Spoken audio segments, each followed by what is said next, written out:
Olá, acadêmicos! Sejam bem-vindos à videoaula de treinamento aplicado ao esporte coletivo.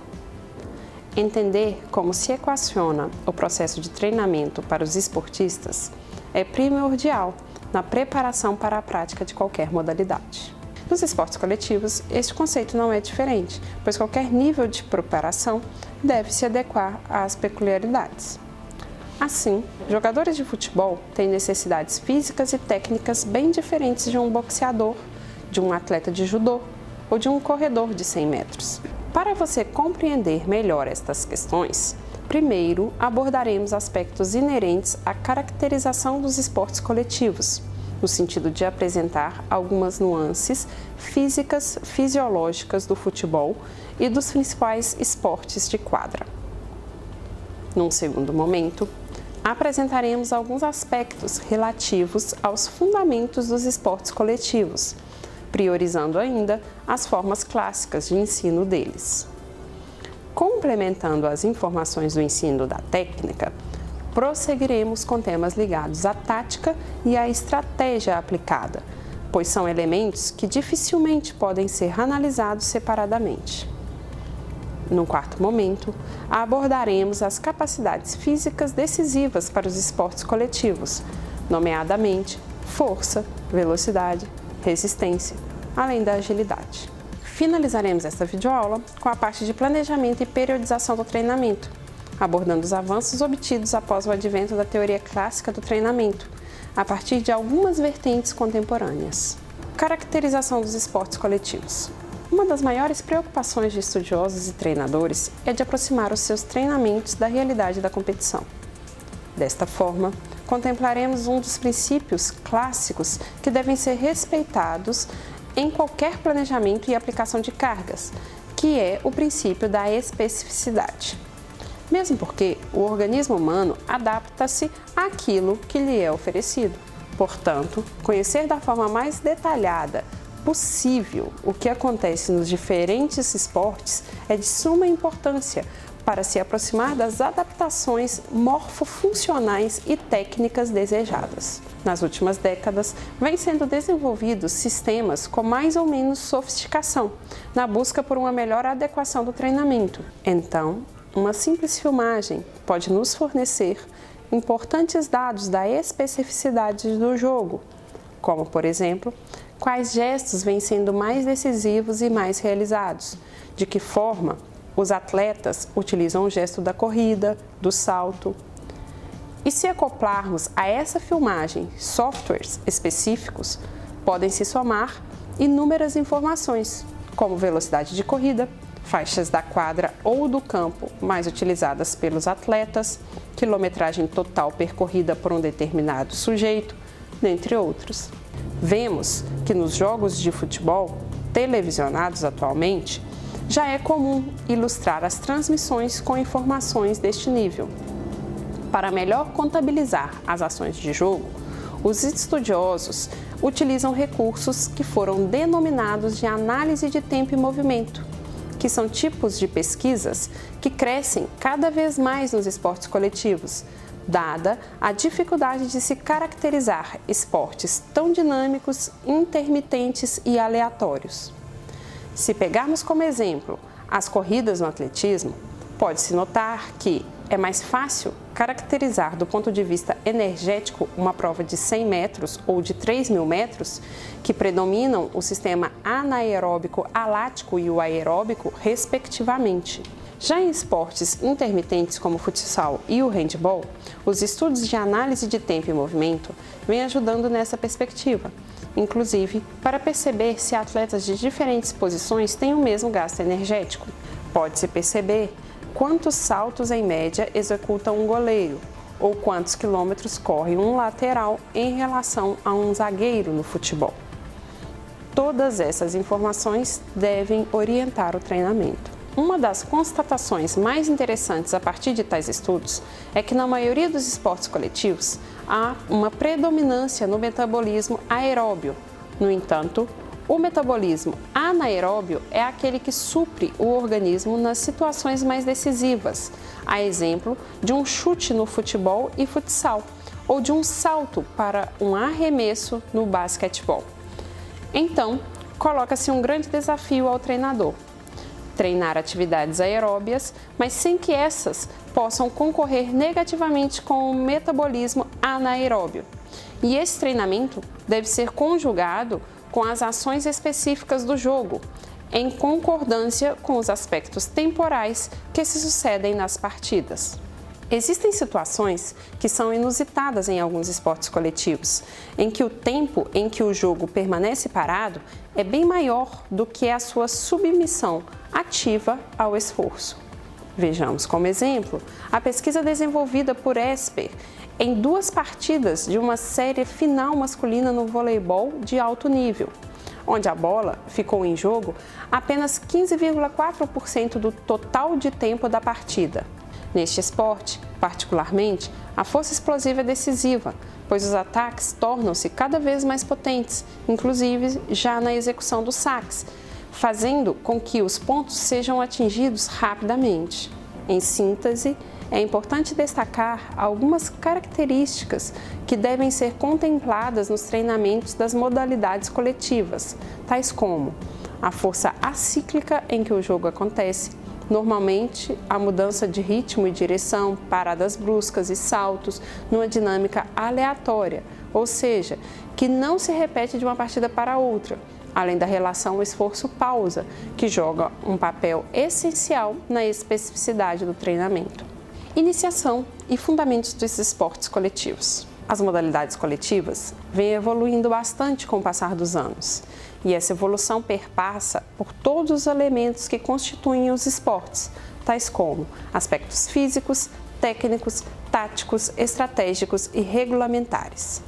Assim, os aspectos metodológicos de ensino-treino também têm acompanhado paulatinamente essas mudanças. 2 princípios clássicos são modelos bem estabelecidos nesse contexto: o princípio analítico-sintético e o global-funcional. O primeiro, em linhas gerais, trabalha com exercícios analíticos, descontextualizados das situações de jogo e normalmente com situações previsíveis e pré-determinadas. A aula treino caracteriza-se por apresentar vários exercícios e, ao final, fazer o chamado coletivo ou jogo formal. O princípio global funcional procura romper com essas estratégias, na medida em que tem no próprio jogo, nos problemas motores e na imprevisibilidade, o eixo da metodologia para desenvolver os fundamentos do jogo. Recentemente, as formas de ensino vinculam-se, sobretudo, nos aspectos da tomada de decisão, conforme as situações aleatórias que normalmente acontecem. Desta forma, conseguem obter preparações mais específicas. É comum observarmos os narradores de televisão destacarem aqueles atletas que tomam as decisões rápidas nos jogos. Mas, para se chegar ao mais alto nível, sendo um atleta imprevisível e com decisões rápidas e acertadas, é preciso que, desde a iniciação, possam ser contempladas essas particularidades. Vejamos situações típicas de tomada de decisão. Por exemplo, no levantamento do voleibol, onde a decisão depende da qualidade do passe que chega nas mãos do levantador, a movimentação do bloqueio adversário e até a confiança no momento do jogo que cada atacante está passando para a equipe. Do mesmo modo, um atacante que tem que tomar a decisão de onde irá atacar, diagonal, paralela, explorar o bloqueio, são muitas opções. Em relação às estratégias de ensino, vejamos a caracterização de cada estratégia. Alguns exercícios contemplam o princípio analítico-sintético, e este é muito recomendado quando se inicia um novo fundamento ou quando se quer automatizar o mesmo. Em relação à brincadeira, não se trata de brincar por brincar, e sim aproveitar o lado lúdico inerente ao ser humano, adaptando as brincadeiras às peculiaridades de um esporte determinado, tornando a prática prazerosa e motivante. O jogo reduzido utiliza-se da diminuição do número de participantes em relação às regras formais, ou com a diminuição do próprio espaço do jogo.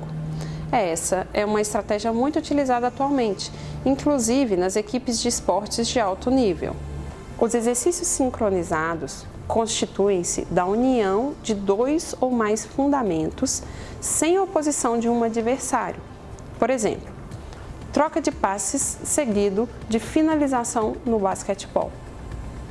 Os jogos pré-desportivos contemplam também as atividades lúdicas, numa aproximação ainda maior dos gestos técnicos dos esportes. Jogo formal é uma replicação do que acontece numa partida oficial, em relação ao número de participantes e outras regras específicas. Estratégia e tática nos esportes coletivos. Tática e estratégia são conceitos parecidos e complementares. O autor português Júlio Garganta esclarece-nos que a estratégia está ligada aos fins e a tática aos meios.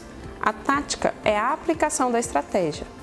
Por exemplo, a estratégia do Flamengo para ganhar a decisão do Campeonato Nacional de Basquetebol no ano de 2013 foi enfatizar o jogo próximo à cesta, mas a forma como isso foi realizado constitui-se a tática. Existem inúmeras estratégias comuns aos esportes coletivos. Destacamos aqui algumas situações que repercutem a valorização da estratégia e da tática. Utilização da superioridade numérica. Preferência pela atuação de jogadores universais. Valorização da influência estratégico-tático na escolha do passe. Treino da tomada de decisão a partir do desenvolvimento técnico-tático. As capacidades físicas e o rendimento nos esportes coletivos. Além de aprender a mapear e a caracterizar uma determinada modalidade do ponto de vista fisiológico e motor, como também perceber as suas nuances técnicas e táticas, é importante que tudo isso esteja conjugado com o desenvolvimento físico do atleta. Este fato só se torna possível de se realizar quando o treinador reconhece de forma consciente quais as capacidades físicas decisivas num determinado esporte. Algumas capacidades físicas vêm sendo consideradas decisivas na maioria dos esportes coletivos, especialmente a força muscular, a velocidade, a resistência, além da agilidade. Em relação à força muscular, a maioria dos autores, quando relacionam a mesma com a prática esportiva, elegem a força máxima, a força resistente e a força explosiva como aqueles mais determinantes. Particularmente no esporte coletivo, aquelas que saltam aos olhos quando assistimos a qualquer jogo é a força explosiva, expressada no salto do voleibol, do basquetebol e handebol, no início das arrancadas do futebol ou do futsal e nas mudanças de ritmo nesses esportes, fundamentalmente quando se começa um processo de aceleração após uma perda de velocidade. Mas há um quesito importante de se chamar a atenção. A expressão da força explosiva por meio de um salto no esporte coletivo, por exemplo, não se configura no resultado final propriamente dito, como no salto em distância e o salto triplo no atletismo.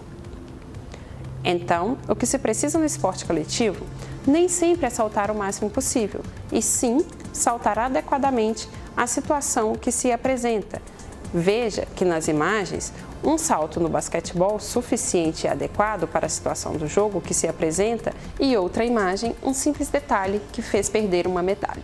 A força resistente também ganha importante papel, pois diferente de um salto realizado numa prova de salto em distância no atletismo, atletas de modalidades coletivas precisam realizar um número elevado de habilidades que requerem a aplicação da força muscular durante as partidas, não podendo perder a qualidade na execução de tais gestos. A força máxima é, no esporte coletivo, geralmente treinada como uma base para o desenvolvimento das demais. É preciso que a velocidade nos esportes coletivos seja também aliada aos aspectos aqui já comentados da caracterização do jogo, pois, por exemplo, a quadra de basquetebol tem no máximo 28 metros e o treino de velocidade para essa modalidade deve contemplar a amplitude que é limitada pelas linhas limítrofes determinadas pela regra. Então, não há necessidade de um jogador da modalidade citada realizar nos seus treinamentos piques de 60 ou 70 metros. O atleta do basquetebol também deve ser capaz de se deslocar em velocidade, utilizando o drible e as fintas quando está sendo marcado. A velocidade de reação e a aceleração ganham bastante ênfase nas modalidades coletivas. É importante destacar que as atividades de treino devem priorizar a velocidade de reação complexa, ou seja, condensar os exercícios com atividades onde os atletas possam utilizar a tomada de decisão. A resistência tem o objetivo de fornecer um suporte para a atenuação da fadiga muscular e para que o atleta recupere-se rapidamente durante as pausas de jogo ou de exercícios. Outro aspecto a ser ressaltado é o fato de não abusar de atividades cíclicas de longa duração, por desenvolver exageradamente o sistema aeróbio, gerando adaptações contrárias aos esforços decisivos, que são de natureza anaeróbia. Por sua vez, a agilidade é uma característica decisiva em todos os esportes coletivos, fazendo uso das mudanças de ritmo e direção. Portanto, a agilidade é algo complexo, mas que não pode ser dispensada nos treinamentos, face a seu alto grau de importância nos esportes coletivos. Planejamento e periodização nos esportes coletivos. Tanto as atividades físicas em geral, como o esporte em particular, têm uma ligação direta com as atividades práticas, muitas vezes sem um planejamento adequado. Nos últimos tempos, tem crescido a preocupação dos professores e treinadores com o aspecto da sistematização dos diversos tipos de treinamento. Este fato vem reconfigurando a prática profissional e aplicando aquilo que é planejado para o exercício dos praticantes. Desta forma, a relação de causa e efeito pode ser bem mais explicada. De acordo com Silva, o termo planejamento refere-se à ação de projetar, programar, elaborar planos, antecipar acontecimentos, providências, resultados, elaborar programas e etapas na perspectiva de alcançar objetivos e metas pré-estabelecidas, ao passo que periodizar significa a divisão da temporada de preparação de um esportista em períodos e etapas de treinamento com objetivo e característica específica, fato que exige a definição de procedimentos e orientações correspondentes a treinos específicos. Planejar e periodizar, infelizmente, têm sido aspectos bastante negligenciados nos vários níveis de prática esportiva. Todavia, é inadmissível que um especialista na área do esporte realize os seus treinamentos sem alguma referência relativa ao planejamento, que é o aspecto que visa projetar, conforme as especificidades do atleta, praticante ou equipe, um grupo de métodos de treinamento que possam vir de encontro ao desenvolvimento de adaptações agudas e crônicas específicas ao rendimento esportivo. A teoria, ou modelo de periodização a ser adotado pelo treinador, deve levar em consideração inúmeros aspectos, como, por exemplo, a inter-relação dos 4 temas anteriormente referidos. Não se trata de algo difícil de realizar, mas deve-se atentar para a complexidade que é planejar e periodizar um treinamento. Os modelos de planejamento e periodização multiplicam-se a cada momento nas fontes bibliográficas e, em muitos casos, são utilizados pelos treinadores como receita de bolo, ou seja, a tentativa de replicar algo que deu certo com alguma outra equipe. Os treinamentos nos esportes em geral e nos esportes coletivos em particular devem ser encarados como um estudo de caso. Fazendo uma analogia com a medicina, cada atleta e equipe deve ser tratado como um paciente, que inspira cuidados específicos para as suas necessidades. Dessa forma, uma teoria ou modelo de periodização pode não responder de forma satisfatória em alguns casos. Sendo assim, é necessário que o treinador conheça a sua prática e adeque ao que é desenvolvido nos estudos. A literatura tem tentado explicar com bases científicas aquilo que tem acontecido na prática. A evolução dos modelos de periodização tem refletido essas tentativas. O modelo clássico de periodização concebido na década de 50 por Lev Mativ já não consegue responder totalmente às exigências do esporte atual, onde aumentaram-se as exigências, o número de competições, o conhecimento específico de cada esporte, as regras, muitas vezes tendem a fazer com que o jogo fique mais intenso. O nível de preparação dos atletas tende a acompanhar todo esse processo.